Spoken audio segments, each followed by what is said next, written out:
like they were saying, not the most encouraging. Well, there's lots of resources. I mean, you've got Princeton Review, Peterson's, Jack's big 300-page book there. You've got this show to watch. There are lots of resources available online. Yeah. There are independent counselors that can help out if you're willing to pay for that. But it's really, I think there's a lot of resources, particularly online, for looking for the right school. There's a great site called Zinch, Z-I-N-C-H. Oh, I'm on there. I have a profile. I have a profile. You put in a profile, but it also then helps advise you as to what you should be looking at. I think somebody mentioned Princeton Review and helping you select those schools. Lots of really good resources online. And then I still have more questions. Maddie and Kate, feel free to interrupt if you have any questions too. We've been looking over them. You sent them to me ahead of time, so now. Oh, okay. So, and then in terms of testing, what would you recommend right now? And do you think that studying really hard is too much and going overboard at all? Because there's definitely kids who study a lot. You mean for the SAT, ACT? Yeah, in terms AP of... test? Yeah. I think that the key there, there's obviously lots of test prep type programs. And there are two trains of thought on that. Some that you can improve your score 200 points. Some it may or may not help you out. I think what you need to do at this point, all of you have taken at least one test, correct? Has anybody not taken an SAT or ACT? We've all taken tests. Taken it, Okay. So, now you're looking at your scores and you're looking at the schools that you're looking at. Are you in the ballpark? A lot of places you'll see online, they'll show the middle 50%. So for those of you from stats class, that bell curve, that middle part of the bell curve, that's their range. Jack's Doesn't shirt. mean that you want, if you have, what's the shirt? Oh, right. UC Berkeley stats, but go on. That's very cool. So it doesn't mean that if you're below that middle 50%, you won't get in, and it doesn't mean that if you're above that 50%, you might get denied. But that's just a good reference to be at. If you're in the middle 50%, then you want to look beyond that, look at GPA and all those kinds of things. As far as if you're going to take it again, and I usually recommend students take it twice.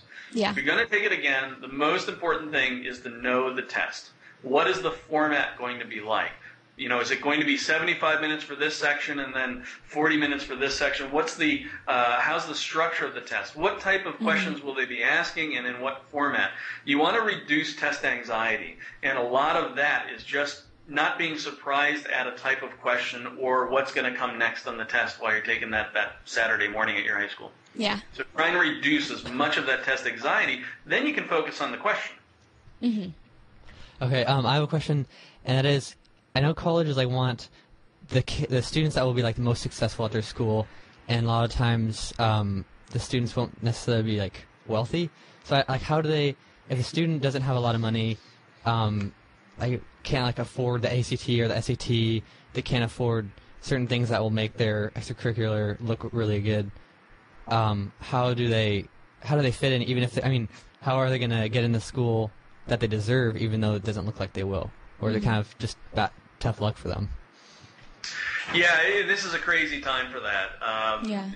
First of all, I think as far as test fees, you can always apply for waivers with the standardized testing services, SAT, ACT, AP tests. You can always apply for waivers for that. You can apply for application waivers at colleges. None of that should be used against you in the admissions process. Most colleges are what's called need-blind admissions, where they make the admissions decision not based on your neediness. Now, that changed a little bit this year. Reed College actually dropped 100 of their most needy students that they wanted to admit and dropped them and actually declined them. And that was the first time we've seen that happen from a major known institution. And for them, it was really, they just couldn't those 100 students, so they turned those students away. That was in the New York Times, and that was a shock. It was kind of been a shock throughout the whole college admissions process because it's the first time a school had kind of crossed the barrier there.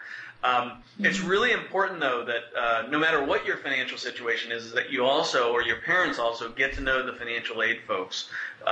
Early in the process, you can ask them for what's called a financial aid estimator. You can give them, your parents can give them some basic information or a lot of information depending upon what the school requires. And they can actually give you a ballpark as to where you may be in the financial aid process, where, what type of package might you would expect. Because that tuition rate that they post online and in their publications, most schools or most students will not pay that.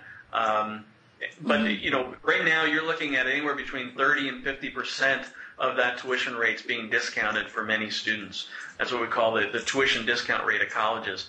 I've even heard schools up to 60% of that tuition rate being discounted. So it's a wide range. That sticker price, as we call it, is rarely what you're going to actually be paying at the school. So get to know what your cost is probably going to be by getting to know the financial aid folks. Mm-hmm. Go ahead, Les. I have a question about SAT stuff again. Yeah. For a lot of the schools that I'm looking at, for a political science program, they require on your SAT 2s that you take math too. So, I mean, I know for a fact right now that math will not be my strongest SAT 2. And so I was wondering, for schools that recommend that you do that, do you automatically not get into the school if you don't take that test? That's a good question. Yeah, that's going to be really up to the school, and that's a very good question to ask the admissions people, because each school is going to be different in how they treat that. If they recommend it, you want to ask the question, well, what happens if I don't take it? Does that mean I won't be accepted? Or what happens if I take it and I don't do well on it? What's that going to mean? Which would be better? And because they're supposed to be counselors, they should be able to give you the best advice there. Because they're not just looking at that score in a vacuum, they're looking at your entire profile. You want to make sure, though, that that piece of information isn't going to hurt you in the process, either way that you decide to go. They should be able to give you the advice. But that's going to be each school's dependent upon, how they're going to treat that. Mm-hmm. And then in terms of, I just found out some schools don't have majors and they call them something different, and some schools don't have minors, etc. How should students deal with that? And does that make a difference in the job world or in grad school? How do we look at that kind of information about minors and majors and concentrations, etc.? Yeah, I don't think that's going to make a big difference for most careers that you're going to go into. It's that you have a bachelor's degree, and it may be in some general area that you're looking to go into in employment. But having that bachelor's degree, doing well in it, maybe even more important is that you've actually done some internships along the way. You've got some practical experience. You've maybe had to write some papers that relate to that career path. Some of those things will help you in the job market. But whether they have a major or minor, or they don't call it that, that's okay. My undergraduate institution didn't have minors. We had majors, or you could dual major. That didn't matter. It doesn't really. It's just title stuff. No.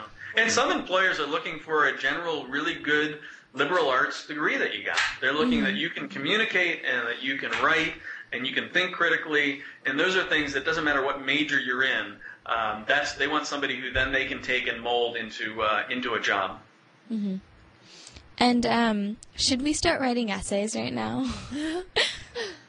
Well, it depends if you know what school you're going to apply to. You have to look at those schools and see what the essays are. But definitely, don't wait till the last minute. You asked the question earlier, what's the biggest mistake? Wow, it's waiting to the last minute. Oh, gosh. And it may be, starting to outline what could you possibly write in the essay. Again, for most schools, that essay is not going to make or break you, but it will put you on one side of the fence or another if you're on the fence. Mm-hmm. Leslie has a question. Go ahead. After doing a bit of college research, there were a couple of schools that I came across that said that after you've turned in your general application and everything and it's being processed, you're just to send in a check-in the middle of your senior year, a secondary application, or not application, but send in your grades and that type of thing for your second semester. Do you have to do that, or do they follow up on that? Well, you're going to have to send them in if they require that. Okay. So you'll have to follow up with your guidance office and make sure that they send them when they're prepared. Okay. Some schools will require that right up front as far as the application process. They want you automatically, everybody, to send them. Some schools will give you a decision that they're not going to admit you yet, but they want to see your next semester grades, so then you have to submit those to them.